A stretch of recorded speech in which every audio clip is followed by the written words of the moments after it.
Alors, bonsoir tout le monde. Bienvenue à cette réunion de la séance du Conseil bimensuel.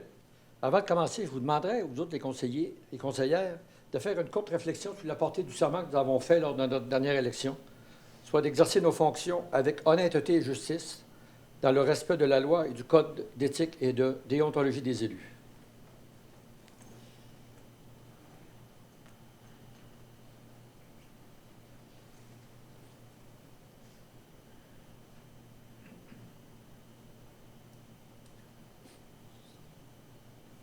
Merci beaucoup.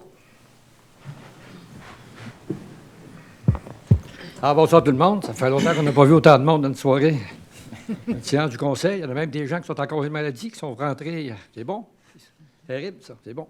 Je vous souhaite à tous la bienvenue, puis de venir plus souvent. OK, vous avez vu qu'on a toute une petite fleur à la boutonnière. Ça, c'est la persévérance scolaire. Vous savez, on en parle beaucoup. C'est important, la persévérance scolaire, parce que des fois, si vous restez à l'école plus longtemps, vous avez des meilleures conditions de travail, des meilleurs salaires, des meilleures conditions. Fait qu'il ne faut pas lâcher.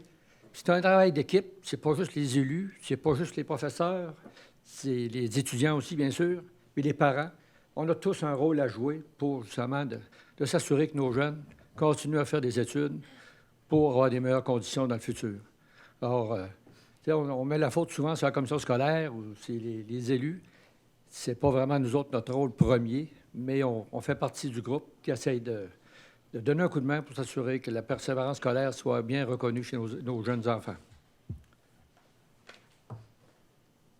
Peut-être un petit mot, vous avez vu les Jeux du Québec, ça avance bien. On a formé un nouveau conseil d'administration qui s'est réuni à date. Ça fait 2 fois qu'on s'est réunis. Ça roule bien. Il y a une quarantaine de personnes qui veulent s'impliquer. Ça avance. Il y a beaucoup de gens qui veulent se joindre à nous. Vous allez être avisés lorsqu'il va y avoir des prochaines réunions.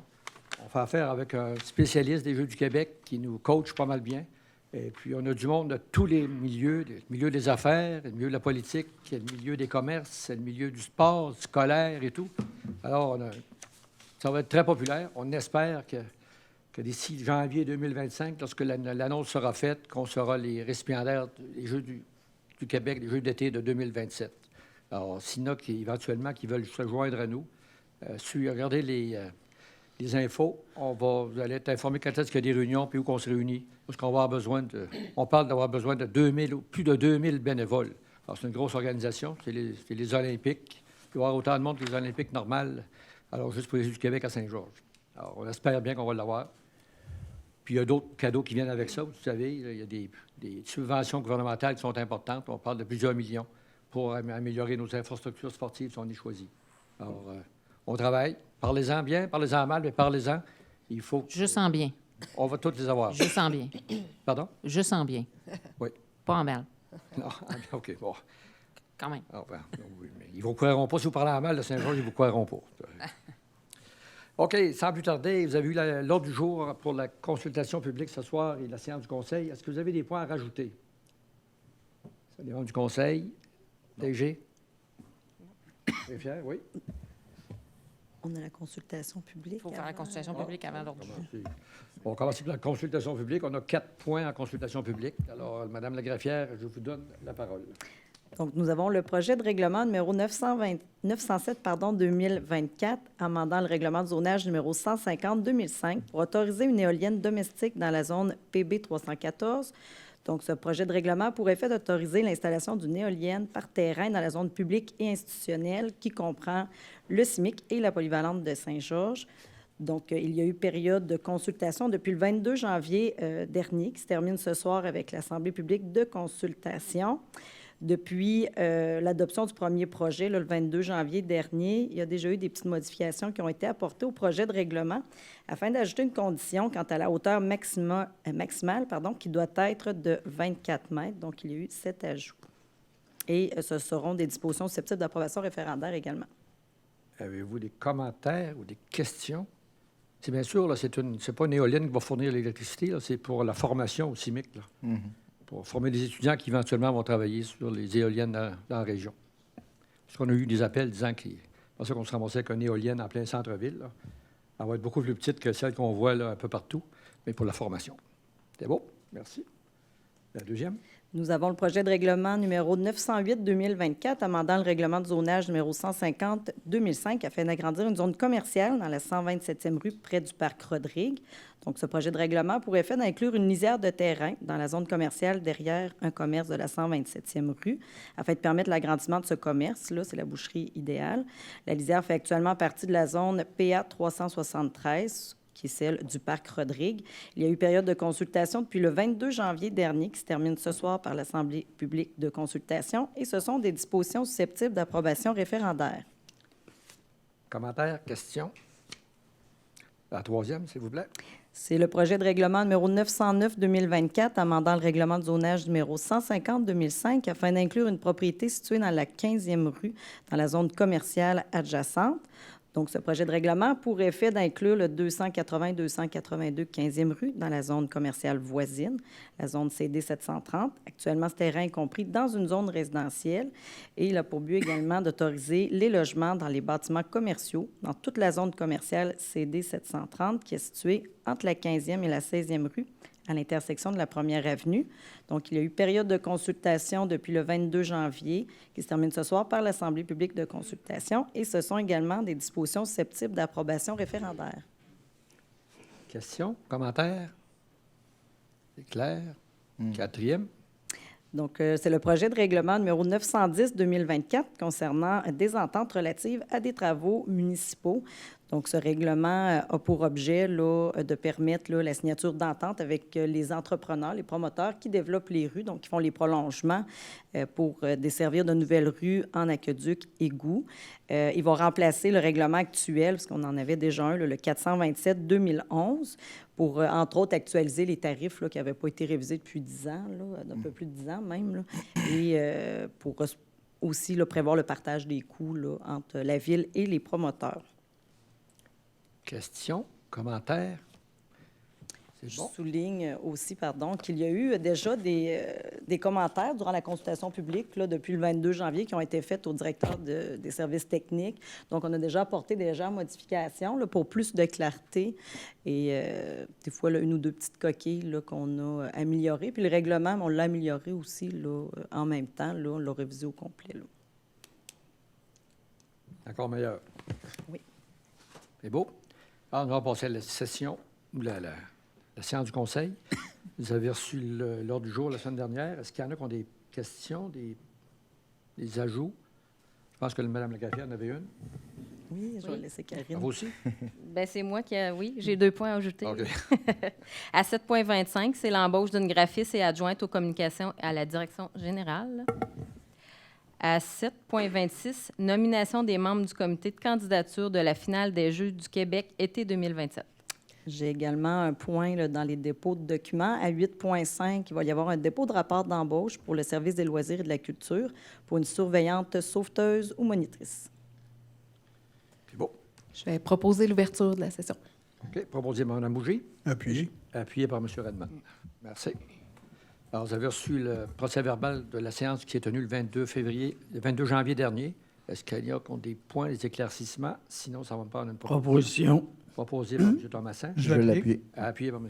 Fortier Jean-Pierre. Merci. Nous en sommes au projet de règlement. On a un projet, le 4.1. Oui, c'est le projet de règlement numéro 911-2024, amendant le règlement de zonage numéro 150-2005 afin d'augmenter le nombre d'étages permis du côté est du boulevard Lacroix, entre la 135e rue et la 136e rue. Donc, c'est du côté là, de l'ancienne clinique familiale là, sur le boulevard Lacroix. Ce projet de règlement a pour effet d'autoriser les bâtiments de 3 étages dans la zone commerciale CD 461, située du côté est du boulevard Lacroix, entre la 135 et la 136e rue. Actuellement, les bâtiments de 2 étages maximum sont permis. Donc, il y a une période de consultation qui débute aujourd'hui même, le 12 février, jusqu'au 11 mars, là, date de l'Assemblée publique de consultation. Et ce sont des dispositions susceptibles d'approbation référendaire. Prendre proposition. Je vais le proposer. Proposé par M. Duval. Appuyé par Je vais appuyer. M. Fortier Jean-Pierre. Merci. Nous avons aussi un avis de motion, 5.1. C'est le projet de règlement 910-2024 concernant des ententes relatives à des travaux municipaux. Proposition.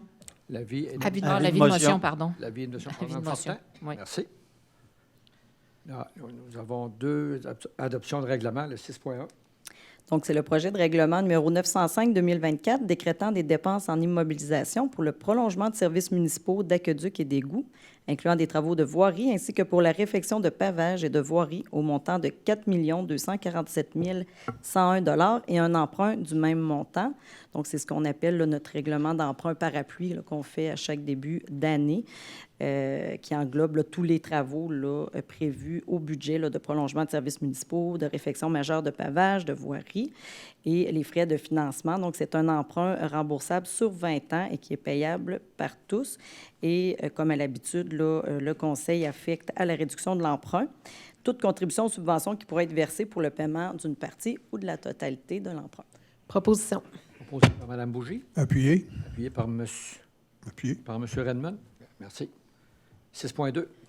C'est le projet de règlement numéro 906-2024 autorisant des travaux pour la réfection des services municipaux dans la 22e rue du boulevard Dionne à la 8e avenue et dans la 16e rue du boulevard Dionne à la 8e avenue au montant total de 4 274 250 et un emprunt du même montant. Donc, c'est un règlement là, d'emprunt, là, comme son titre le dit, là, pour autoriser les travaux de réfection là, dans ces deux rues, 16e et 22e, du boulevard Dionne à la 8e avenue. Ça va être payable par les desservis en aqueduc et égouts et c'est remboursable sur une période de 20 ans. Et même chose que pour l'autre règlement d'emprunt, là, on affecte toujours là, toute somme qui pourrait être versée là, pour réduire l'emprunt. Proposition. Proposé par M. Duval, Je vais l'appuyer. appuyé par M. Thomasin. Merci. Alors, maintenant, nous allons passer à l'adoption des résolutions, la 7.1. C'est l'approbation du paiement des comptes. Il y a eu le rapport de préparé par moi-même pour recommander le paiement des comptes en date du 1er février 2024. Je recommande le paiement de 3 934 004,64. Donc, il est proposé de m'autoriser à effectuer le paiement des comptes au montant de 3 934 004,64 pour la période du 12 janvier 2024 au 1er février 2024. Proposition. Proposé par Mme Fortin, Je vais l'appuyer. appuyé par M. Perron. Merci. 7.2. C'est l'adjugation du contrat pour la fourniture de services professionnels pour la caractérisation environnementale des matières granulaires résiduelles MGR et des sols dans la 16e rue et la 22e rue. À la suite d'une soumission sur invitation de 6 entreprises, nous avons reçu 5 soumissions, soit Englobe Corporation pour 42 771,25, Therapex Environnement 45 815,24, FNX Innove Incorporé, 46 421,44. Envira Environnement Incorporé, 51 014,41. Groupe ABS Incorporé, 57 446,11. Selon le rapport déposé par Mme Véronique Morin, chef de division aux approvisionnements par intérim, elle nous confirme que toutes les soumissions sont conformes et il est proposé d'accepter celle de Englobe Corporation. On propose que le Conseil adjugue le contrat à Englobe Corporation pour la fourniture professionnelle pour la caractérisation environnementale des matières granuelles résiduaires pour les sols dans la 16e rue et 22e rue pour un montant de 42 771,25 et que le tout soit payable à même le règlement numéro 906-2024, conditionnellement à son entrée en vigueur. Proposition. Proposé Mme Bougie, appuyé par M. Redmond. Merci. 7.3. C'est l'adjudication d'une émission d'obligation au montant de 3 946 000. Il est attendu que, conformément au règlement d'emprunt numéro 219-2017, 269-2008, 278-2008, 511-2013 et 492-2013, la Ville de Saint-Georges souhaite émettre une série d'obligations et la Ville a demandé à cet égard, par l'entremise du système électronique, service d'adjudication et de publication des résultats des titres d'emprunt aux fins du financement municipal, des soumissions pour la vente d'une émission d'obligations au montant de 3 946 000. Suite à l'appel d'offres public, le ministère des Finances a reçu 7 soumissions et elles sont toutes conformes. Donc, nous avons reçu la soumission des marchés mondiaux CIBC Incorporé pour un coût réel de 4,85 %, Financière Banque nationale incorporée pour un coût réel de 4,86 % Valeur mobilière Desjardins incorporée pour le coût réel de 4,87 % RBC Dominion Valeur mobilière incorporée pour un coût réel de 4,89 % Casgrain et compagnie limitée pour un coût réel de 4,90 % Valeur mobilière Banque Laurentienne incorporée pour un coût réel de 4,93 % BMO Nesbitt Burn pour un coût réel de 4,93 % Alors, il est proposé que l'émission d'obligations montant de 3 946 000 de la Ville de Saint-Georges soit adjugée en tout cas, à la firme Marchés mondiaux CIBC Incorporé, que la demande soit faite à ce dernier de mandater le service de dépôt compensation de CDS pour l'inscription en compte de cette émission.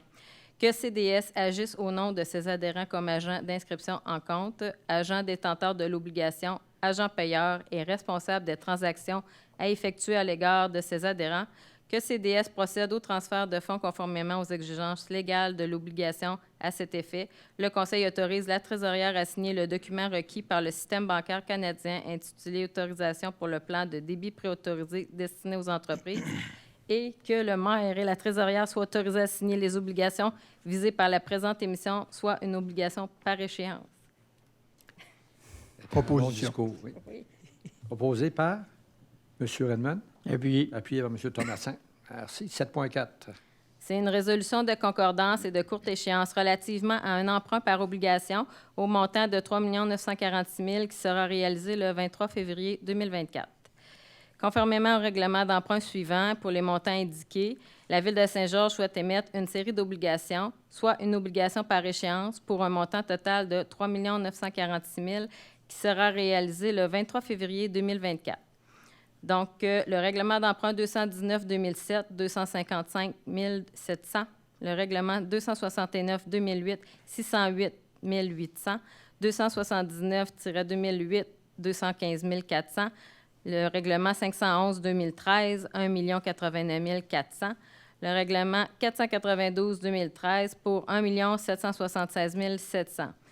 Attendu qu'il y a lieu de modifier les règlements d'emprunt en conséquence et que, conformément au premier alinéa de l'article 2 de la Loi sur les dettes et emprunts municipaux, les règlements d'emprunt numéro 511-2013 et 492-2013, la Ville de Saint-Georges souhaite émettre pour un terme plus court que celui originellement fixé à ces règlements. Il est proposé que les règlements d'emprunt indiqués plus haut soient financés par obligation conformément à ce qui suit. Soit les obligations par échéance seront datées du 23 février 2024. Les intérêts seront payables semestriellement le 23 février et le 23 août de chaque année. Les obligations ne seront pas rachetables par anticipation. Toutefois, elles pourront être rachetées avec le consentement des détenteurs conformément à la Loi sur les dettes et les emprunts municipaux. Ensuite, c'est pas fini encore. Une chance qu'on en émet juste une fois par année des dettes. Hein? Claude a choisi son temps pour prendre ses vacances. Les obligations seront immatriculées au nom du service de dépôt de compensation CDS. CDS agira au nom de ses adhérents comme les agents d'inscription en compte. Ensuite, CDS procédera au transfert de fonds conformément aux exigences légales de l'obligation. CDS effectuera les paiements de capital et d'intérêt aux adhérents des transferts électroniques à notre banque, qui est la Banque nationale du Canada. Que les obligations soient signées par le maire et la trésorière et en ce qui concerne les amortissements annuels de capital prévus pour les années 2030 et suivantes, le terme prévu dans les règlements d'emprunt numéro 511-2013 et 492-2013 soit plus court que celui originellement fixé, c'est-à-dire pour un terme de 5 ans à compter du 23 février 2024, au lieu du terme prescrit pour les 10 amortissements. Proposition. Proposé par Mme Bougie, Et je vais l'appuyer. appuyé par M. Duval. Merci. 7.5. Acceptation de directives de changement pour les travaux de mise à niveau de l'usine d'épuration. Attendu que les ajustements mineurs ont lieu ou auront lieu pendant l'exécution du projet de mise à niveau de l'usine d'épuration, que les directives de changement TC 016 à TC 017 sont recommandées par le consultant Servix EXP, que la recommandation de M. Alain Roy, ingénieur, directeur des services techniques, à l'effet d'autoriser les directives de changement pour ces travaux au montant de 13 104 et 3, incluant toute taxe applicable, Il est proposé que le Conseil accepte les directives de changement suivantes, soit le remplacement des vannes papillons par des vannes à boisseaux pour 12 402,35 et les cales d'appui galvanisées pour un ajustement du caille bâti existant dans le tunnel pour 701,68 et que la somme de 13 104,3, incluant toutes les taxes applicables, soit financée à même le règlement numéro 859-2022. Proposition. Proposé par M. Thomassin, Je vais l'appuyer. appuyé par Mme Fortin. Merci. 7.6. Radiation de créances. J'ai préparé un rapport recommandant la radiation des comptes jugés irrécupérables au montant de 2017,43. Alors, il est proposé que le Conseil m'autorise à radier les comptes irrécupérables pour un montant de 2017 à titre de mauvaise créance, conformément à la liste présentée. Proposition. Je vais l'appuyer. M. Duval, Je vais appuyer. appuyé par M. Fortier, Jean-Pierre. Merci. 7.7. Demande de permis dans le cadre du plan d'implantation et d'intégration architecturale, PIIA, applicable au centre-ville pour le 12350 et le 12380 Première Avenue. Attendu la demande des propriétaires de Chaussures Cameron qui décident de faire des modifications à la façade du bâtiment situé au 12350 et au 12380 Première Avenue à installer une nouvelle enseigne sur la marquise, que cette propriété est située dans l'aire d'application du plan d'implantation et d'intégration architecturale applicable au centre-ville, que le comité consultatif d'urbanisme le recommande. Il est proposé que le Conseil autorise l'émission du permis pour les travaux et pour l'installation d'une nouvelle enseigne, et le tout conformément aux objectifs et critères du PIIA applicable au centre-ville. Proposition. Proposé par Mme Fortin, Je vais l'appuyer. appuyé par M. Perron. Merci. 7.8. Demande de permis dans le cadre du plan d'implantation et d'intégration architecturale applicable au centre-ville pour le 120-15 et le 120-25 Première Avenue. Que le Conseil avait autorisé des travaux de rénovation extérieure pour le 120-15 et 120-25 Première Avenue dans la résolution 22-131-28 lors de la séance du 24 octobre 2022. Les travaux ont débuté et le propriétaire a été avisé qu'il n'était pas conforme au plan prouvé. Et la nouvelle proposition de l'architecte pour terminer les travaux et aussi que la recommandation du comité consultatif à l'effet d'accorder le permis pour terminer les travaux. Il est donc proposé que le Conseil autorise le propriétaire à terminer les travaux de rénovation extérieure conformément au nouveau plan proposé par l'architecte, le tout conforme aux objectifs et aux critères du PIIA. Proposition. Proposé Mme Bougie, Je vais appuyer. appuyé par M. Fortier. Jean-Pierre, merci. 7.9. C'est le contrat d'entretien annuel du logiciel Wonderware pour l'usine d'épuration et de filtration. Attendu que la Ville utilise le logiciel Wonderware pour la gestion de ses usines d'épuration et de filtration et que cette suite doit être supportée et maintenue sur une base continue, il est proposé que le Conseil autorise le paiement du contrat d'entretien annuel du logiciel Wonderware pour un montant total de 36 407,64, incluant toutes les taxes applicables pour la période du 16 mars 2024 au 15 mars 2025, et que le tout soit payable à même le budget de fonctionnement. Proposition. Proposé par M. Redmond, Appuyé. appuyé par M. Thomassin. Merci. 7.10. C'est le renouvellement de l'entente de services aux sinistrés avec la Société canadienne de la Croix-Rouge pour les années 2024, 2025 et 2026. Attendu que l'entente entre la Ville de Saint-Georges et la Société canadienne de la Croix-Rouge pour le service d'inscription, nourriture et services sociaux en cas de sinistre vient à échéance. Attendu que plusieurs améliorations et changements ont été apportés à la nouvelle entente suite à une révision en profondeur dans un contexte d'évolution du domaine de la sécurité civile au Québec, il est proposé que le Conseil accepte l'entente de services aux sinistrés à intervenir avec la Société canadienne de la Croix-Rouge pour une période de 2 ans, soit du 27 avril 2024 au 27 avril 2026, laquelle entente est jointe à la présente. Que le maire et la greffière soient tous deux autorisés à signer pour et au nom de la Ville tous les documents, que la somme de 6 740,80 pour la première année de l'entente et la somme de 21 cents par habitant pour les années 2025-2026 et 2026-2027, incluant toutes les taxes applicables, soient financées à même le budget de fonctionnement pour chacune des années concernées. Est-ce qu'on connaît le contact maintenant de remplacer Mme Caron? C'est vous? Au courant. On connaît l'a le dans contact l'entente. de ça? On l'a probablement dans l'entente. Là, mais... On peut vérifier ça.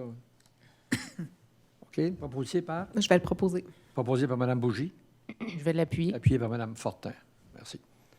7.11. Acceptation d'une entente de partenariat relative à la fourniture de services de cadets de la Sûreté du Québec. Attendu que la Ville souhaite obtenir 2 cadets dédiés à la Ville dans le cadre du programme de cadets de la Sûreté du Québec et que la Sûreté agit à titre d'employeur des cadets et de responsables du programme de cadets de la Sûreté, que la Ville s'engage à verser à la Sûreté du Québec un montant de 10 000 il est proposé que le Conseil municipal demande à la Sûreté du Québec 2 cadets dédiés à la Ville pour l'été 2024, que le Conseil accepte une entente avec la Sûreté du Québec concernant la fourniture de services de cadets pour l'été, que la somme de 10 000 incluant toutes les taxes applicables soit financée à même le budget de fonctionnement, que M. Claude Poulain, directeur général, soit autorisé à signer pour et au nom de la municipalité tout document utile et nécessaire pour donner suite à la présente résolution. Proposition. Proposé par M. Thomassin. Appuyé. Appuyé par M. Redmond. Merci. 7.12. C'est l'entente concernant l'essai du mécanisme de votation par Internet. Attendu qu'au terme de la résolution numéro 23-135-75, adoptée le 26 juin 2023, la Ville a confirmé à Élections Québec son intérêt à participer au projet pilote de vote par Internet dans le cadre des élections municipales de 2025. La Ville de Saint-Georges a été sélectionnée pour participer au projet. Et il y a lieu de signer une entente à cet effet avec le directeur général des élections et la ministre des Affaires municipales, laquelle détermine les rôles et responsabilités de chacune des parties. Il est proposé que le Conseil autorise la signature de l'entente concernant l'essai du mécanisme de votation par Internet tel que présenté et que le maire et la greffière soient tous deux autorisés à signer. Proposition. Proposé par M. Duval. Appuyé. Appuyé par M. Redmond. Merci. 7.13. C'est la vente d'un terrain dans le parc industriel du secteur ouest à gestion ELD incorporée. Attendu que la demande de gestion ELD incorporée d'acquérir un terrain situé dans le parc industriel secteur ouest, soit le numéro 6 569 697 du cadastre du Québec, circonscription foncière de Beauce. Il est proposé que le Conseil accepte de vendre à gestion ELD au prix de 65 188,80 plus taxes applicables l'immeuble sous le lot que je vous ai mentionné plus tôt, et que le maire et la greffière soient tous deux autorisés à signer pour et au nom de la municipalité. Proposition. Proposé par Mme Fortin. Je vais l'appuyer. Appuyé par Mme Bougie. Merci. 7.14. Encore une vente de terrain dans le parc industriel du secteur Saint-Jean-de-la-Lande à gestion TSL incorporée. Attendu la demande de gestion TSL d'acquérir un terrain situé dans le parc industriel secteur Saint-Jean-de-la-Lande pour le lot numéro 6 601 1987. Il est proposé que le Conseil accepte de vendre la gestion TSL au prix de 38 186,50 plus taxes le terrain avec le lot que je vous ai mentionné et que le maire et la greffière soient tous deux autorisés à signer. Proposition. Proposé par M. Fortier Jean-Pierre. Appuyé. M. Redmond. Secondé. Appuyé par M. Redmond. 7.15. C'est l'adoption de la Charte municipale pour la protection de l'enfant. Il a attendu l'initiative de la municipalité de Fortierville en collaboration avec l'Espace Muni et la Fédération québécoise des municipalités de mettre en place une charte municipale pour la protection de l'enfant dans un mouvement de mobilisation en mémoire du 100e anniversaire du décès tragique d'Aurore Gagnon, l'enfant martyr. Attendu l'appel à toutes les municipalités du Québec afin qu'elles adhèrent au mouvement et aux valeurs de la bienveillance et qu'elles s'engagent envers la protection des enfants en adoptant la dite charte. Il est proposé que le Conseil adhère à la charte municipale pour la protection de l'enfant telle que proposée et que le maire et la greffière soient tous deux autorisés à signer. Proposition. Proposé par Mme Bougie. Je vais l'appuyer. Appuyé par M. Duval. Merci. 7.16. C'est la nomination d'un représentant de la Ville sur le comité des admissions du transport autonomie Beauce-Chemin. Attendu que, à titre d'organisme mandataire, la Ville doit nommer un représentant sur le comité des admissions pour un mandat d'une durée de 2 ans. Il est proposé que le Conseil accepte de reconduire le mandat de M. Claude Rodrigue à titre de représentant de la Ville sur le comité des admissions du transport autonomie Beauce-Chemin pour une période de 2 ans. Proposition. Proposé par M. Thomassin. Je vais appuyer. Appuyé par M. Fortier. Jean-Pierre, merci. 7.17. C'est la démission d'un préposé au patinoire extérieur pour le service des loisirs et de la culture. Attendu la lettre de démission reçue de M. Gaétan Vigneault à titre de préposé au patinoire extérieur pour le service des loisirs et de la culture. La recommandation de Mme Carole Paquette, directrice du service, et de Maître Magali Plourde, directrice du service des ressources humaines et des services juridiques, d'accepter cette démission. Il est proposé que le Conseil accepte la démission de M. Vigneault à titre de préposé au patinoire à compter du 21 janvier 2024 et que de sincères remerciements lui soient adressés pour les services rendus à la municipalité. Proposition. Proposé par M. Duval. Je vais l'appuyer. Appuyé par M. Perron. Et merci à M. Vigneault pour son beau travail. 7.18. C'est la démission d'une commis au restaurant pour le centre de ski. Attendu la lettre de démission reçue par Mme Renée-Anne Vachon à titre de commis au restaurant pour le centre de ski et la recommandation de Mme Carole Paquette, directrice du service des loisirs de la culture, et de Maître Magali Plourde, directrice du service des ressources humaines et services juridiques, à l'effet d'accepter cette démission. Il est proposé que le Conseil accepte la démission de Mme Renée-Anne Vachon à titre de commis au restaurant, et ce, à compter du 1er février 2024, et que de sincères remerciements lui soient adressés pour les services rendus à la municipalité. Proposition. Proposé par M. Thomasin. Je vais l'appuyer. Appuyé par Mme Bougie. Et remerciements à Mme Vachon. 7.19. C'est la démission d'une commis au restaurant pour le centre de ski. Attendu la lettre de démission reçue par Mme Sarah-Anne Grégoire à titre de commis au restaurant pour le centre de ski et la recommandation de Mme Carole Paquette, directrice du service des loisirs et de la culture, et de Maître Magali Plourde, directrice du service des ressources humaines et services juridiques, à l'effet d'accepter cette démission. Il est proposé que le Conseil accepte la démission de Mme Grégoire à titre de commis au restaurant à compter du 17 janvier et que de sincères remerciements lui soient adressés pour les services rendus à la municipalité. Proposition. Proposé par Mme Fortin. Je vais appuyer. Appuyé par M. Thomasin. Et merci à Mme Grégoire. 7.20. C'est la démission d'une brigadière scolaire. Attendu la lettre de démission reçue de Mme Diana Petosa à titre de brigadière pour le service des ressources humaines et la recommandation de M. Pascal Doyon, chef de division Relations de travail et SST, et de Maître Magali Plourde, directrice du service des ressources humaines et des services juridiques, à l'effet d'accepter cette démission. Il est proposé que ce Conseil accepte la démission de Mme Diana Petosa à titre de brigadière pour le service des ressources humaines, et ça à compter du 30 mars 2024, et que de sincères remerciements lui soient adressés pour les services rendus à la municipalité. Proposition. Proposé par M. Duval. Je vais l'appuyer. Appuyé par Mme Bougie. Et remerciements à Mme Petosa. Ça faisait quelques années qu'elle était ici. Là. Oui. La partie des meubles. Je pense qu'elle quitte la région. Ouais. 7.21. C'est le départ à la retraite du chef d'équipe générale Aqueduc pour le service des travaux publics. Attendu la lettre de départ à la retraite reçue de M. Claude Bernard, chef d'équipe générale Aqueduc pour le service des travaux publics, il est proposé que le Conseil accepte le départ à la retraite de M. Bernard, chef d'équipe générale Aqueduc pour le service des travaux publics, et ce, à compter du 2 mai 2024, et que de sincères remerciements lui soient adressés pour les services rendus à la municipalité. Proposition. Proposé par Mme Fortin. Appuyé. Et par M. Redmond. Un gros merci à Claude Bernard, qui a fait plusieurs années ici, qu'on a connu quand je suis arrivé comme maire. Il était ici à l'hôtel de ville. Alors, on lui souhaite une belle retraite. 7.22. Embauche de commis au restaurant pour le centre de ski. Attendu le besoin d'embaucher du personnel pour le centre de ski à titre de commis au restaurant pour une période temporaire. Et le rapport préparé par Maître Magali Plourde, directrice du service des ressources humaines et des services juridiques, à l'effet de procéder à ces embauches. Il est proposé que le Conseil autorise l'embauche de Mme Marie-Jeanne Baillargeon et M. Charles Davout à titre de commis au restaurant pour le centre de ski selon les conditions de travail prévues à la Convention collective des employés du centre de ski pour les périodes prévues au rapport d'embauche. Proposition. Proposé par Mme Bougie. Appuyé. Appuyé par M. Thomasin. 7.23. C'est l'embauche de préposés aux patinoires extérieures pour le service des loisirs et de la culture. Attendu le besoin d'embaucher du personnel pour le service des loisirs et de la culture à titre de préposé aux patinoires extérieures pour une période temporaire, et le rapport préparé par Maître Magali Plourde, directrice du service des ressources humaines et des services juridiques, à l'effet de procéder à ces embauches.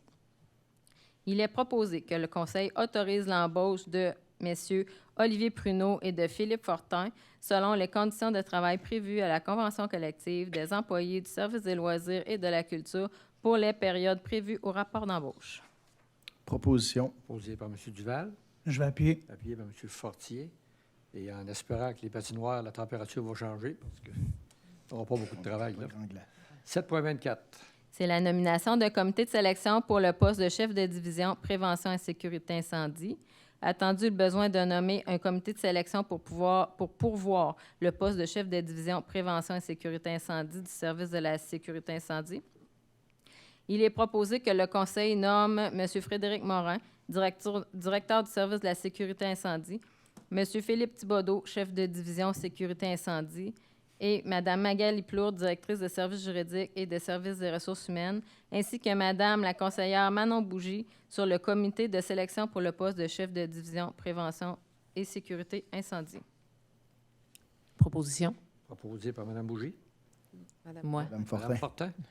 Je vais l'appuyer. C'est pour dire parce qu'elle ne pouvait pas, elle Ouais, sur le c'est ça. comité. Je me propose. Et appuyé par M. Perron. Merci. 7.25. C'est l'embauche d'une graphiste et adjointe aux communications à la direction générale. Attendu le besoin d'embaucher une graphiste et adjointe aux communications à la direction générale pour un remplacement d'une durée indéterminée. Et le rapport préparé par Maître Magali Plourde, directrice de service des ressources humaines et des services juridiques, à l'effet de procéder à l'embauche de Mme Rachel Dumas-Fortin. Il est proposé que le Conseil autorise l'embauche de Mme Rachel Dumas-Fortin à titre de graphiste et adjointe aux communications pour la direction générale selon les conditions de travail de la Convention collective des employés de bureau, groupe 3, échelon 1, et ce, à compter du 19 février 2024 pour une période indéterminée. Proposition. Proposé par Mme Fortin. Appuyé par Je vais appuyer. Fortier. Jean-Pierre. Et bienvenue à bord pour la nouvelle graphiste. 7.26. C'est la nomination des membres du comité de candidature de la finale des Jeux du Québec été 2027.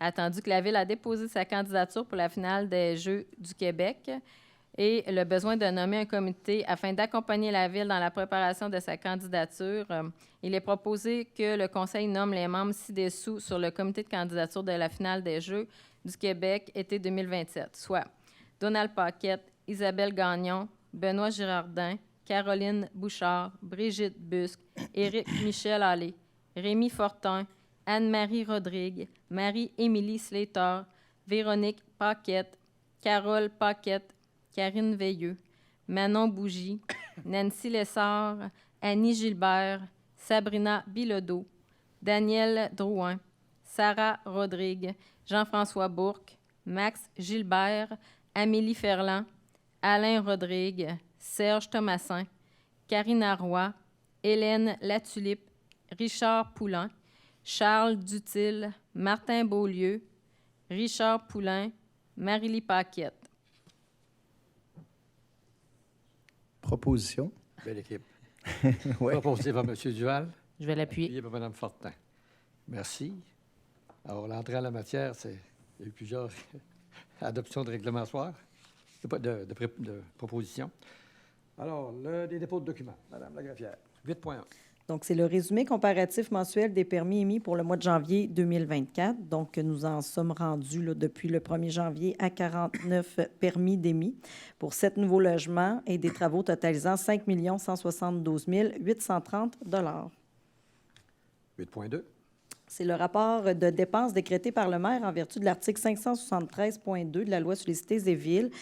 Dans le fond, cet article de loi permet au maire de décréter des dépenses d'urgence. Donc, c'est pour faire suite là, à l'incendie qu'il y avait eu au motel industriel là, il y a plusieurs semaines quand même, au montant de 101 919 $80. Et 8.3. C'est un rapport d'embauche d'une animatrice d'événements pour le service des loisirs et de la culture pour la période du 22 janvier au 31 mars 2024. Et 8.4.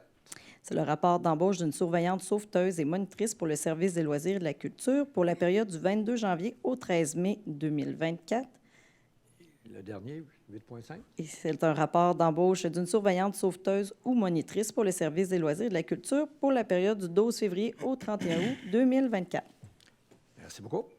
Alors, nous en sommes maintenant rendus au compte rendu des différentes réunions auxquelles vous avez participé depuis la dernière séance du Conseil. Commencez à ma droite ce soir, M. Duval. Oui, de mon côté, j'ai eu quelques rencontres pour la négociation des services des loisirs. Sinon, on a eu aussi une rencontre du comité en développement durable. Des rencontres un peu sur les suites de Beausart. Vous savez que c'est la 10e édition cette année. Donc, ce qui va être intéressant, c'est qu'il va fort possiblement avoir une suite pour faire vivre ce parcours-là. Donc, le conseil d'administration actuel est en train de planifier un petit peu la suite. Sinon, j'ai assisté aussi dernièrement à la conférence de presse du groupe Voir qui organisait une marche militante le 9 février dernier. Peut-être que vous ne les connaissez pas. Le groupe Voir, dans le fond, c'est un groupe de personnes malvoyantes qui voulaient justement sensibiliser les automobilistes, mais aussi les élus tant provinciaux que municipaux à leur réalité, c'est-à-dire se promener principalement à pied dans les rues de Saint-Georges, donc en étant malvoyants. Donc, ça implique plusieurs enjeux pour eux autres. Une chose que j'ai apprise, moi aussi j'ai assisté à cette réunion-là, c'est ça, avec l'arrivée des voitures électriques. Oui, qui ne font pas de bruit. Hein, ils ne voient pas, mais avant, une voiture à l'essence, on l'entend venir. Donc, les voitures électriques, on n'entend absolument rien. Exact. Alors, c'est comme des voitures électriques, soyez de plus en plus prudents, parce qu'il y a des personnes voyantes, en plus de ne pas vous voir, ils ne vous entendent pas. Alors, c'est très dangereux à ce niveau-là. Oui. Et puis, peut-être pour terminer, j'inviterai les citoyens qui ont le goût, ce jeudi, à participer au dévoilement de l'exposition printanière qui va avoir lieu à 18h au Centre culturel Marie-Fitzbach. Donc, nouvelle exposition printanière qui s'en vient. Je pense que ça va être très intéressant comme soirée. Plaisir de vous voir. Et ça fait le tour. Merci. Madame Fortin? Oui, pour ma part, seulement la rencontre de comité de développement durable. Donc, simplement dire aux citoyens de surveiller les nouveaux projets qu'on a. Particulièrement, là, on a discuté au niveau de la couverture, de la canopée des arbres. Donc, il va y avoir de la nouveauté au cours de 2024 dans ce programme-là. Merci. Monsieur Perron? Comité de circulation, semaine dernière, on a discuté encore de la 90e rue. Tu sais, la 90e rue, les gens pensent qu'on est arrêté d'essayer de trouver une solution, mais on continue toujours. On en a peut-être une, là. Excuse-moi? On en a peut-être une, là. Oui. On s'est mis d'accord à ce soir. On a eu une bonne idée, puis on va la mettre en pratique. J'ai rencontré M. Pomerla avant les fêtes, et puis pour dire qu'on ne laissait pas tomber ça. Là, des fois, c'est long. Comme la lumière de circulation sur le boulevard Dionne, ça a pris 4-5 ans. Mais on a fini par en avoir une dans le budget. On va l'avoir. Oui. Mais M. Bergeron nous a expliqué tout ce qui modifie la circulation lourde avec le ministère des Transports. Il m'est venu aux oreilles, bien, c'est Serge qui me l'a fait, il me l'a dit. On a beaucoup de camions qui jouent avec les Jacob Break, fait qu'on a beaucoup de plaintes. On a eu des plaintes, fait que tenez-vous pour dire, les camionneurs, à un moment donné, il va vous arriver une bad luck. Puis ça va être, on va régler le problème. Pas de menace, là. Pas de menace, M. Perron. On va faire ça de façon légale. C'est une vérité. Mais ce serait tout. Merci. M. Thomas. J'ai été au comité de circulation. J'ai aucune menace. C'est le 25 janvier. Ensuite, on a eu le 31 janvier le comité des fêtes. On a remis les sculptures sur neige pour la fin de semaine qui vient du 16 au 18 février. Il y a 30 blocs. On avait 30 blocs de disponibles, il y en a 30. Donc, le fait de revenir au Centre La Croix-du-Style, je pense que ça a bien été aimé. Il y a ceux qui veulent participer au bateau Dragon. On va faire une conférence de presse plus tard, mais je vous dis tout de suite, c'est le 6 juillet. Et on cherche tout le temps de la relève pour le comité. Le 7 février, on avait la première grande assemblée du regroupement des concertations en Beauce-Sortillant. Je pensais que M. Duval allait en parler. C'est un objectif de faire connaître, reconnaître et concerter toutes les différentes... Les acteurs du développement social. Les acteurs du développement, pas que ça se dédouble à des places. Des fois, il y en a qui partaient en affaire, puis l'autre le partait, puis l'autre le partait. Fait que, en regroupant, tout le monde se parlait. Olivier est mieux placé que moi pour en parler. Il était dans des organisations. Ben oui, je suis dans l'organisation, mais j'étais curieux de vous entendre aussi en parler. Mais c'était parfait. C'était parfait comme ça. Oui. Ensuite, oui. Non. Ensuite, le soir, c'était la réunion pour les Jeux du Québec. C'est là la liste qui a été nommée tantôt. Il y a plusieurs sous-comités qui ont été formés. C'est vraiment dynamique. Je crois bien que... Non, je ne le crois pas. Je suis sûr que ce coup-là, les Jeux du Québec vont venir en 2027. Si le travail continue de même, on aura... L'opposition est mieux de se watcher. Et d'autres choses, non? Le comité de candidature. Non, c'est beau, c'est fini. Merci. Monsieur Redmond. Oui, la semaine dernière, on a eu une réunion du comité consultatif d'urbanisme. Il y a encore des beaux projets à Saint-Georges.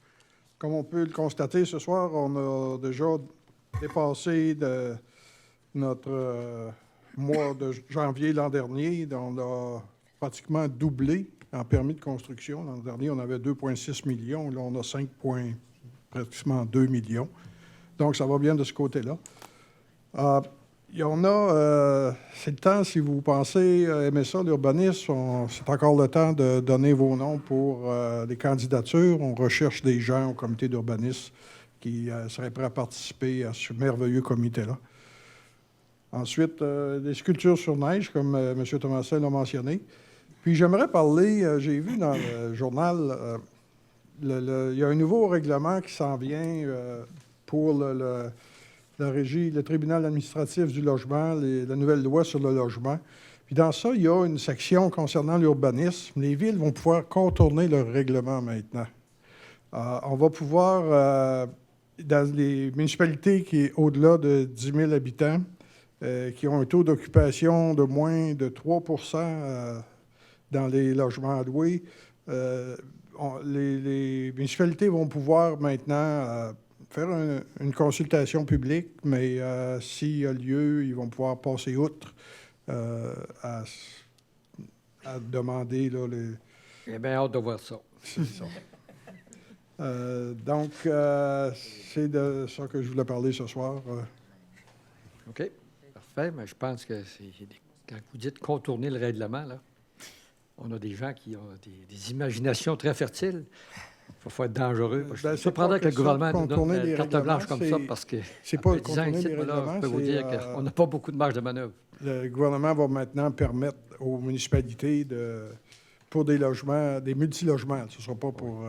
C'est ça, la bigénération, entre autres, je pense. Hein? Non? Pardon? La bigénération? Non, ça va être des logements de plus de 3 unités. Donc, des blocs appartements, là, des 4, 6, 8.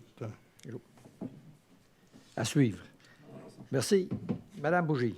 Oui, Monsieur le maire, merci. Pour ma part, comme vous savez, j'ai été absente là, quelques jours en vacances, mais j'ai quand même trouvé le temps d'avoir plein de réunions. Fait que, le 25 janvier, il y avait le déjeuner, là, c'était le CEB qui avait le déjeuner conférence sur les solutions numériques. Puis, en tout cas, quand même compliqué, je me suis dit, ce déjeuner-là, là, mais pour nos entrepreneurs, c'était vraiment intéressant d'avoir un expert là, qui venait leur parler un peu là, de comment ce défi-là de l'informatique dans leur projet mécanique et puis tout ce développement-là, là, il y a vraiment une complexité. Puis je pense qu'on était très chanceux d'avoir un expert là, qui venait parler pour ces gens-là chez nous. Le 30 janvier, j'ai aussi rencontré le directeur du CJE, M. Beaulieu, qui m'a expliqué un peu tous les projets qu'il y avait au Carrefour Jeunesse Emploi. J'ai fait aussi une visite de leur bureau. Fait que j'ai été quand même agréablement surprise de tout le travail qui se fait là. Je pense que c'est un plus pour notre ville d'avoir cet organisme-là. Ils ont vraiment plein de projets, là, en tout cas sur leur site Internet, si vous voulez voir là, tout ce qui se fait. Il se fait beaucoup de choses, dont j'ai vu l'École du milieu qui aide, parce qu'on parle de la persévérance scolaire, donc qui aide les jeunes qui sont à risque de décrochage de continuer leurs études. Fait qu'ils ont vraiment un petit local avec des jeunes qui vont à l'école là, des spécialistes qui les accompagnent dans le but de les réintégrer là, au niveau du système scolaire. Fait que ça sauve des fois des jeunes du décrochage. C'était vraiment intéressant. Puis ils ont tout le volet d'accompagnement de nouveaux arrivants. Là, on le sait, il y a vraiment beaucoup, là, on voit beaucoup de travailleurs temporaires, mais il me parlait aussi des demandeurs d'asile. Là, de plus en plus qu'on a des gens qui arrivent, des réfugiés là, qui arrivent chez nous. Là, dans la dernière année, il me parlait de presque une famille par semaine là, qui était arrivée ici, à Saint-Georges. Donc, c'est pas rien, là, des gens qui sont accompagnés là. Le 31 janvier, vous étiez avec moi aussi pour la rencontre au niveau du tourisme.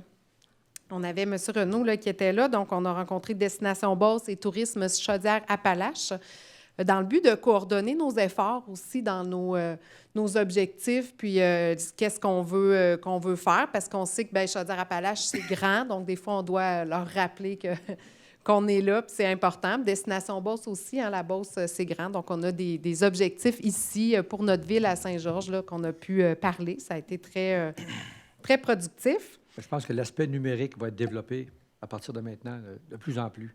Plus, oui. Les pancartes, là, puis les pamphlets partout, là, qu'on ramasse, qui traînent partout, là, ça va être terminé, ça. Oui, oui, oui, c'est ça. Puis on s'est rendu compte de l'importance aussi, là, quand on Google quelque chose, il faut que ça sorte bien, il faut que l'adresse sorte bien, qu'on tombe en haut de liste, que ça soit bien décrit. Donc, c'est ça. Il va y avoir du travail de fait à ce niveau-là. Puis aujourd'hui, j'avais le comité de la famille aussi où on s'est rencontrés comme on le fait là, régulièrement. On a eu le résumé des activités en cours. J'ai donné aussi un résumé sur notre projet Municipalité Amis des années qui continue. J'ai toujours une rencontre demain, une autre dans 2 semaines. Donc, c'est un projet là, qui exige beaucoup de temps, mais qui va être bien fait puis qui est important pour notre municipalité. Qu'est-ce que je voulais vous dire aussi? Il y a un appel à projet au Centre culturel Marie-Fitzbach. S'il y en a qui ont des projets d'exposition, bien, on recherche des gens qui sont exposants. Ça peut être des gens qui sont membres de Artistes et artisans de Beauce, mais aussi d'autres là, qui voudraient exposer dans notre centre culturel. On est chanceux d'avoir un centre culturel ici là, qui a des expositions de qualité. Fait que jusqu'au 31 mars, Monsieur le maire, si jamais vous dessinez et que vous avez le goût d'amener vos dessins au centre culturel. Vous sur moi. Vous avez jusqu'au 31 mars. Voilà, c'est tout. Et je pense que Carrefour Jeunesse Emploi, il faut rajouter qu'ils vont intégrer le passeport travail. Oui, c'est un projet là, Projet, qui ont... là, qui avait perdu le direction générale ou régionale. Là. Oui, Puis c'est eux autres qui vont récupérer ça. Là. oui, c'est ça. Un plus pour nous autres parce qu'on le perdait. Oui, puis il était déjà collé aussi, puis c'était comme en symbiose avec ce qu'ils font déjà. Là. Mais je vous le dis, allez voir, là, j'en ai nommé 2, mais ils n'arrêtaient pas de me nommer des projets. J'étais vraiment impressionnée là, du travail qui est fait là. Le café social, malheureusement, n'a pas été accepté au niveau du MAMACH, du ministère des Affaires municipales, mais ils vont le faire quand même. Ben Ils vont oui. trouver des ressources à l'interne pour le faire. J'ai parlé à quelqu'un aujourd'hui qui était au comité de la famille, qui m'a dit qu'il y aurait même une campagne avec la ruche, là, qui font du socio-financement, puis c'est un peu... Je n'osais pas en parler, mais... Faut pas dévoiler les punchs tout de suite, là. Oui, c'est ça. Vu que vous le dites, mais c'est un peu une extension de l'école du milieu, mais c'est OK, j'en parle plus. Vous restez à l'affût, à suivre. On n'est jamais mieux servi que par soi-même. C'est ça. Merci beaucoup, M. Fortier. Oui, Monsieur le maire. Pour ma part, j'étais en très bonne compagnie le 24 janvier. J'étais au Conseil des maires avec les différents maires de la MRC Beauce-Sartigan. Monsieur le préfet m'avait demandé de participer pour expliquer le procédé Trium, puis tout ce qui s'en vient de ce côté-là. Donc, à suivre. Et puis, ceux qui veulent s'y renseigner, c'est bien. Il y a un article qui a été fait, d'ailleurs, une entrevue avec moi, de la part d'Embauce.com. Donc, intéressant. C'est vraiment où ce qu'on est rendu aujourd'hui. Il faut le dire, c'est un excellent article de M. Desjardins. Ça résumait très bien. Non? Rodrigue? Ah, il y en a eu 2, 3. J'en ai lu 2, 3. Il y a une déception, par exemple, on n'a pas eu notre projet. Le gouvernement nous a dit, les représentants nous ont dit qu'on était visionnaires, mais qu'on n'aurait pas d'aide. Puis Mais le lendemain, on n'est pas mort encore. justement, le lendemain, le 25, je recevais la réponse du ministère de l'Environnement. Ah, la fameuse réponse, oui. Qui mentionnait qu'avec un pré-tri, donc un sac de couleur ou un bac brun, on serait en mesure de démarrer un projet Trium en bonne et due forme, donc avec l'appui du ministère. Donc, on est à travailler la solution là, qui va inclure nécessairement une première collecte. Pour ce qui est de mardi dernier, j'ai eu un CCU. Il y a aussi une négociation des pompiers. Et puis, à suivre pour le reste. Alors, merci, M. Fortier. De mon côté, moi, le 23 janvier, j'ai eu la remise des médailles. Il y a plusieurs médailles qui étaient remises à nos pompiers. C'est la rencontre annuelle où on regarde tout ce qui a été fait, toutes les leçons apprises durant l'année, dans les derniers 12 mois. Écoute, on a plusieurs pompiers qui ont reçu des certificats de mérite.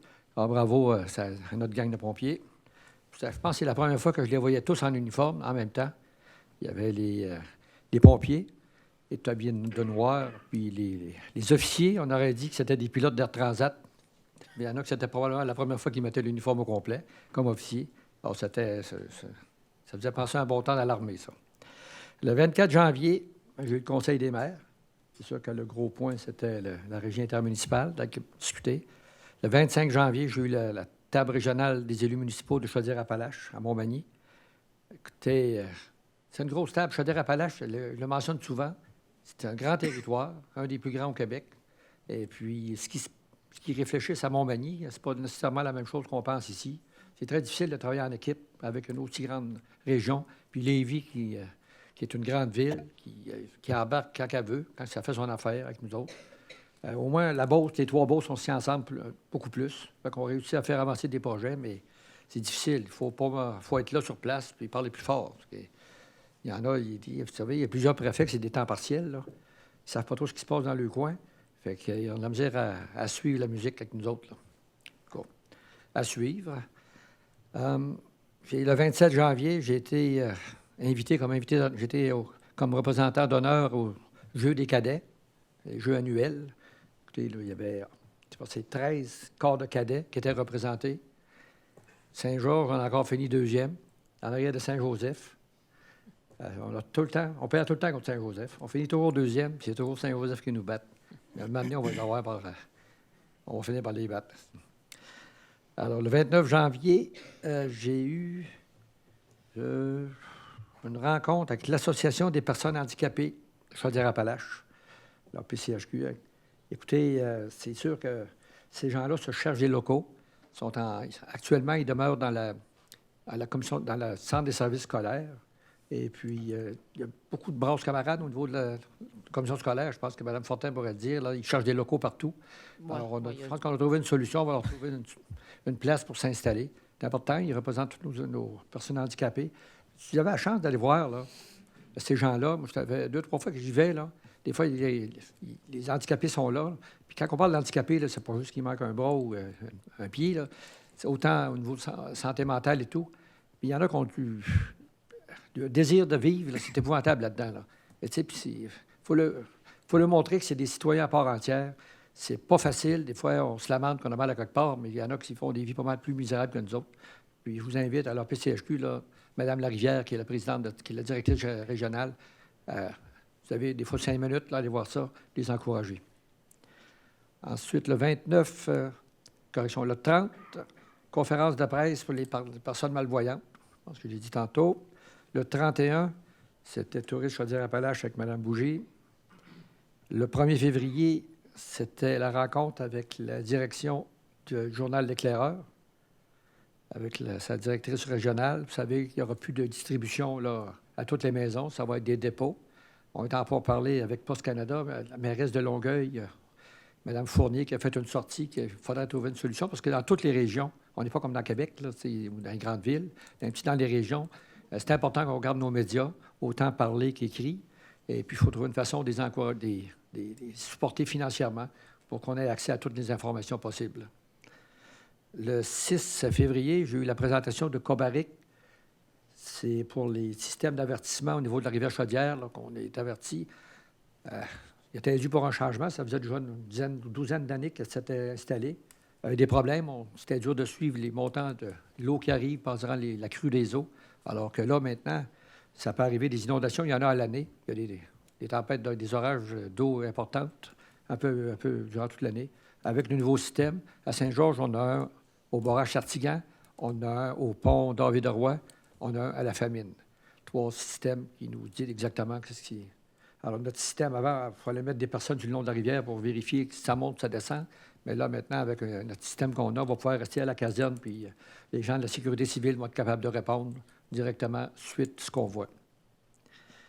Ensuite, vendredi dernier, j'ai eu 2 réunions. L'une, c'était avec l'Union des municipalités du Québec au niveau des cités régionales. Le caucus des cités régionales, je peux vous dire qu'on pousse. On va mettre un peu de pression sur la Fédération québécoise des municipalités parce qu'ils se contentent de pas grand-chose. D'autres, vous savez, les cités régionales, c'est les villes-centres qu'on peut appeler aussi, là, qu'on offre du service à peu près toutes les régions. Mais ça nous coûte cher à faire ça. Alors, on veut demander au gouvernement qu'il nous reconnaisse, qu'il nous donne plus de pouvoir. Parce que là, actuellement, ils nous reconnaissent comme gouvernement de proximité. Là. Et je peux vous dire que le fonctionnaire à l'environnement a pas mal plus de pouvoir que nous autres. Ça fait qu'il faut, c'est presque une honorifique, notre pouvoir que le gouvernement nous donne, parce qu'il nous dit tout le temps quoi faire, comment le faire, puis on aimerait être capable de décider nous autres mêmes, parce que c'est nous autres qui sommes les plus proches des citoyens, à suivre avec le gouvernement. Ensuite, le 10, vous avez suivi le décès du maire de Saint-Éphrem, André Longchamp, qui est décédé la semaine passée. Ce qui est triste, c'est qu'il était avec nous autres en réunion le mercredi précédent. Puis il avait l'air à se sentir bien, il avait l'air à remonter à la pente un peu. Il souffrait d'un cancer depuis quelques années. Et puis, dimanche, il est décédé. Il nous a tous pris par surprise. Alors, au funérail, il y avait beaucoup de monde. C'était très touchant parce qu'à 53 ans, c'était un peu jeune pour passer l'arme à gauche. Là. Puis c'était un maire qu'on aimait travailler avec lui parce qu'il était honnête. Puis il était toujours volontaire, toujours présent. Puis il y avait même, je ne sais pas si ceux qui le connaissent, il y avait eu une amputation. Moi, je l'avais connu quand j'étais président du Relais pour la vie. On a fait 3 ans ensemble au Relais pour la vie. Il faut dire qu'il travaillait, même s'il y avait une amputation d'une jambe. Il y avait juste une jambe. Mais jamais que ce gars-là se plaignait. Il n'entendait jamais se plaindre. Là. C'était vraiment un exemple pour les maires. Que des fois, on s'emporte un peu parce qu'on est émotif. Mais André, lui, restait toujours sur le même niveau. Même. Ça pourrait toujours être pire avec lui. Fait que, on a à apprendre à des gars comme ça.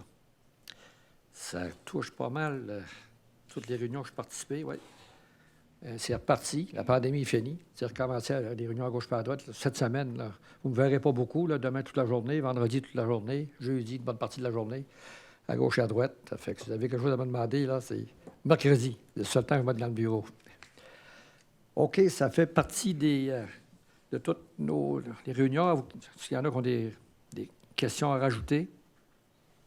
Sinon, on va passer à la période de questions.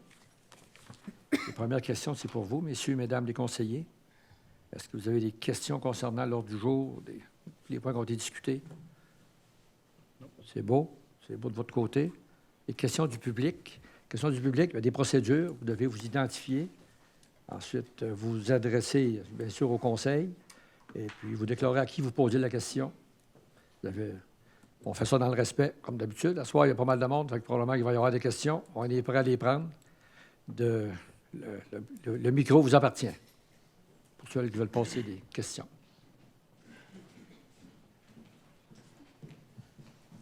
Mon nom, c'est Alicia Gilbert. Je représente le Centre Vision Bégin, qui sommes locataires, de la zone CC. Je vous connais. Ouais, change de minute souvent, je vous connais très bien. Oui, mais je vais informer les autres. Donc, zone CC 328. On parle... Je vais faire un petit recul de 2013, où il y a eu l'inauguration de la phase numéro 1 sur le Cap. Pas de photo, s'il vous plaît. Où il y a eu la phase nord, l'aménagement du stationnement entre la 116 et la 118e rue, aménagement de la rota de la 116e rue, qui avait comme bénéfique de faciliter l'accessibilité en vélo, à pied, pour les gens travaillant au centre-ville, d'améliorer la qualité de vie des gens travaillant aussi au centre-ville. Donc, on est plusieurs à avoir porté plainte comme de quoi qu'on trouvait ça désolant d'avoir souvent des contraventions à notre milieu de travail, où on travaille en moyenne 8 à 10 heures dans une journée, où on doit tasser notre véhicule aux 3 heures, donc environ 3 fois par jour. Puis on s'entend qu'on travaille avec des humains et non avec la technologie. Donc, on ne peut pas mettre sur pause un humain et lui dire je parle pour notre part, nous, on travaille dans le domaine de la santé, en examen oculaire, de dire excusez, je vais revenir, on fait un fond d'œil, mais je dois aller tasser mon véhicule. Ça ne fonctionne pas comme ça, évidemment. Je fais aussi une petite attention. Tantôt, vous avez parlé concernant votre ruban vert, où vous avez dit que ça représentait l'enseignement, où l'enseignement apporte des bonnes conditions de travail, mais nous, on a des bonnes conditions à notre travail. Par contre, pour ce qui est du stationnement, nous, il nous a été référé d'aller se stationner à l'Aréna. Donc, on est au Centre Vision Bégin face au Shaker.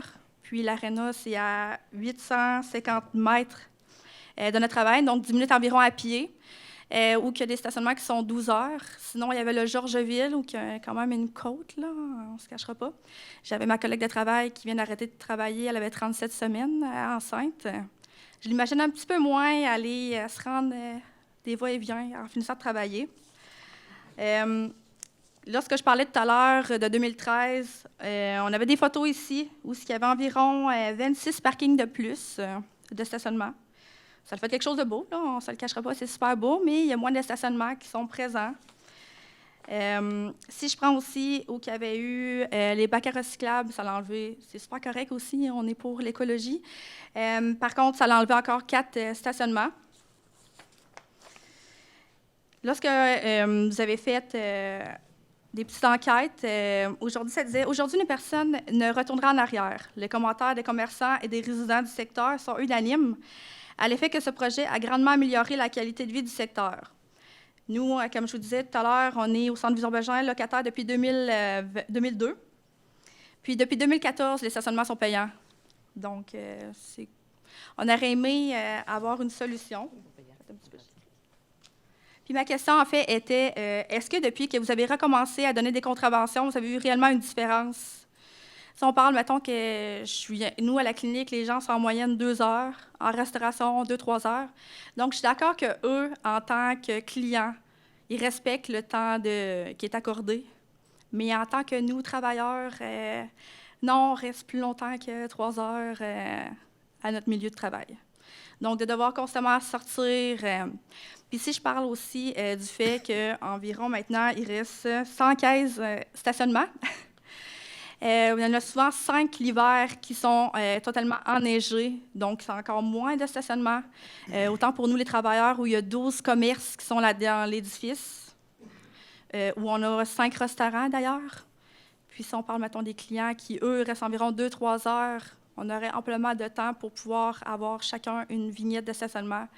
Je pense que c'est ça qui serait l'idéal. Quand on parle tantôt de solutions, de propositions, ça serait ça, la nôtre. Avoir une vignette seulement pour les employés avec laquelle on la met. Chaque propriétaire commerçant pourrait s'engager à eux, prendre la responsabilité de gérer, à avoir un contrôle sur les vignettes. Oui, bien. Votre point, votre question est bien prise, là. Écoutez, votre conseiller, c'est Tom, M. Redmond. Je pense qu'il a déjà amené le point une couple de fois. On a regardé différentes solutions dans le passé, là. C'est sûr que moi, je suis arrivé, c'était fait, là. Et puis on avait posé plusieurs questions. Les vignettes, c'est pas facile à gérer, OK? Parce que les photocopieuses, il y en a plusieurs qui vont faire des photocopies de vignettes, là. Okay, je suis d'accord. Par contre, ça serait d'avoir vraiment, si on prend exemple au cégep, dans le milieu social, là, tout ce qui est hospitalier, oui, il pourrait avoir aussi la possibilité d'avoir des falsifications. Donc, mais, écoutez, on a pris votre question, votre point. Là. Ben, on peut savoir les feuilles, l'information et tout, là? Oui. Peut-être remettre ça à votre conseiller de quartier ou à la greffière. On va vous revenir avec ça, oui. Est-ce qu'il y en a qui ont des points? Non. Oui. Là, je vais aller au micro. Hein. Puis vous présentez, vous nommez, puis... Vous savez, juste avant, parce que j'avais posé la question, moi, avant, là, il y avait d'autres industries qui prenaient tous les parkings. C'était les commerces qui avaient dit qu'il fallait enlever les véhicules de là, il fallait mettre des heures, parce qu'il n'y a plus de place pour les gens qui travaillaient là. Je pense que vous faites peut-être référence à l'édifice Canam, qui, eux, ont la possibilité d'avoir un stationnement souterrain. Mais qui est payant. Qui prennent...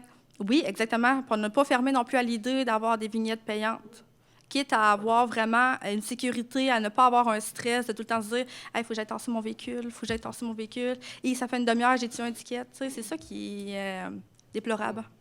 Madame, on ne peut pas mettre de vignettes payantes. Parce que lorsque ça a été redonné à la Ville, et la Ville a mis quand même beaucoup d'argent dans le stationnement, c'est dans le contrat de don. Ça dit qu'on ne peut pas charger aucun sou aux personnes. Oui, j'ai vu aussi ce rapport en 1932 où la terre avait été donnée, qui disait d'ailleurs qu'il ne devait pas avoir de limitation. Vous avez fait votre job. Oui.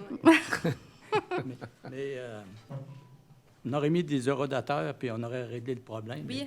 Mais on peut pas, à moins que vous fassiez signer, d'après moi, de l'autre, s'il ferait signer tous les propriétaires et commerçants. Mais là, il y a une ouverture tantôt. Ici, justement, Anne Paquette de Anne Paquette Design, j'avais déjà fait la demande, j'avais envoyé une lettre au mois de novembre au conseil de ville qui a été refusée, en me disant que les résidents, les locataires qui ont un bail d'un appartement, ils ont le droit de louer un stationnement à la ville.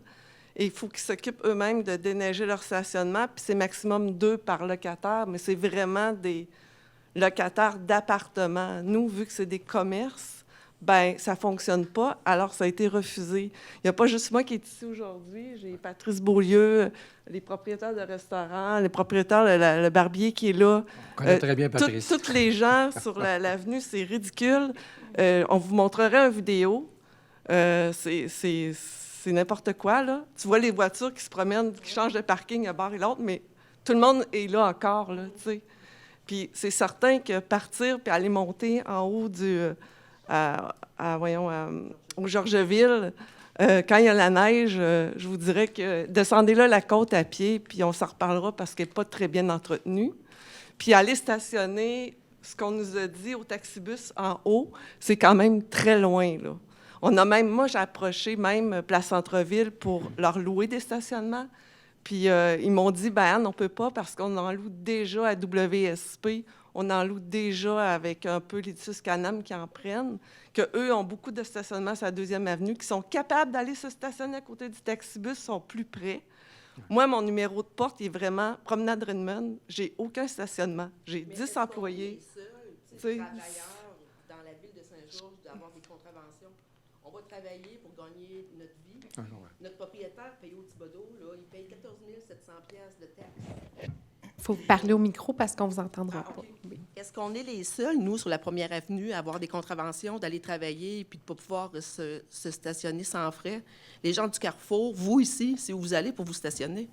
Moi, je paye un stationnement à chaque fois au CLSC.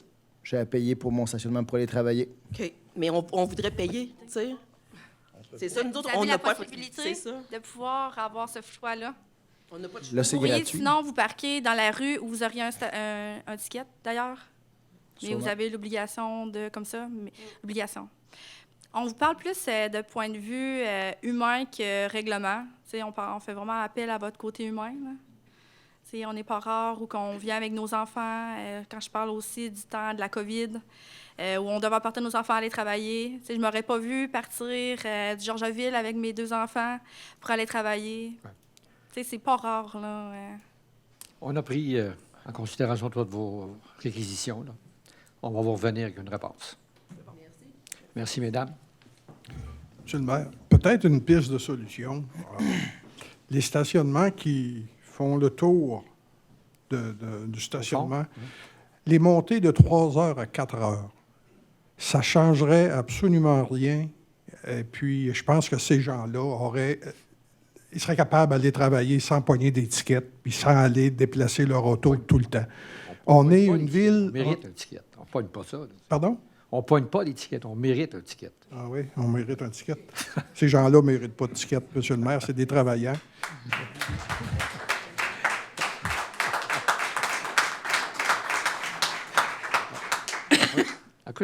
C'est des gens qui gagnent leur vie. Puis, dans le fond, 1 heure de plus de stationnement dans les pourtours, ça n'enlèvera aucune place pour les gens qui vont au restaurant, pour les gens qui vont les rencontrer dans leur commerce. Ils sont déjà là. Et puis, ça réglerait le problème. Mais je ne sais pas pourquoi l'idée qu'il y a en arrière à Saint-Georges, là, pour ce coin-là, de ne pas permettre aux commerçants de stationner leur auto durant 4 heures, moi, je trouve ça aberrant. Je voulais le mentionner, M. le maire. Ouais. Ceux qui étaient là avant nous autres, je ne sais pas qu'est-ce qui a amené la décision. Hein? Il y a eu une étude puis, sur les stationnements. C'était les groupes, dans ce temps-là, c'était le maire, c'était M. Fecteau Ce qu'on se faisait dire, qu'on a voulu mettre des 4 heures, c'est que là, c'est tous les employés qui vont prendre les stationnements, puis les commerces ne pourront pas recevoir. Puis quand on fait l'inverse, on se fait dire encore la même affaire. On n'aura jamais de bonne solution, d'après moi, mais on peut la regarder encore un coup.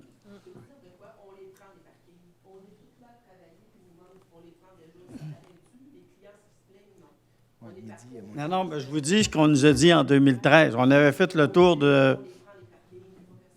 On est long, ce parc-là.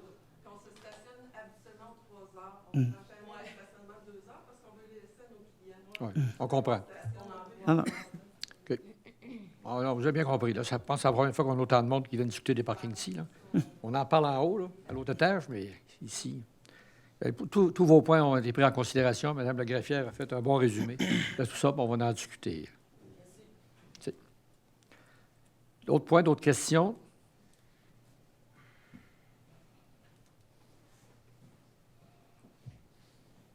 Bonsoir. Bonsoir. Je représente les employés, Marc-Antoine Rodrigue. Oui. Employé à la ville depuis maintenant 15 ans au Office des loisirs et de la culture. Notre questionnement s'adresse au conseil municipal. Nous avons une grande inquiétude face à la négociation en cours. Comment se fait-il que les mandats actuels font que nous devons nous appauvrir alors que l'inflation nous frappe de plein fouet depuis des mois et des mois? Comment expliquez-vous que la Ville ait toujours les moyens d'augmenter la masse salariale des cadres du service des loisirs de façon extraordinaire, entre autres en créant 2 nouveaux postes de direction adjointe et un poste de régisseur, mais qu'elle reste aussi fermée quand il s'agit de reconnaître l'apport des employés de la base? Bonne question, mais vous savez, il y a un comité de négociation. Vous vous rencontrez régulièrement.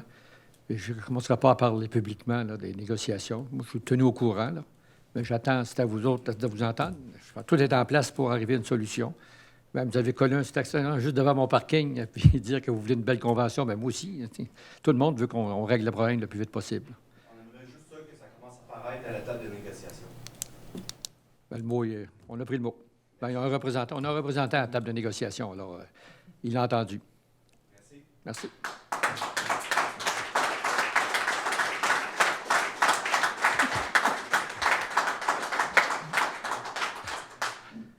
D'autres points, d'autres questions? Alors, s'il n'y a pas d'autres questions, d'autres points, la prochaine rencontre, Mme Le Greffière? Le 26 février prochain. Alors, le 26 février, même heure, même poste. Revenez, c'est plus agréable quand il y a du monde. Bon, c'est plus, on pourra discuter avec vous autres. Alors, ça va me prendre une proposition pour lever l'Assemblée. Proposition. Alors, c'est unanime. Je vais l'appuyer. OK. M. Thomasin est appuyé par Mme Fortin. Merci beaucoup. Merci.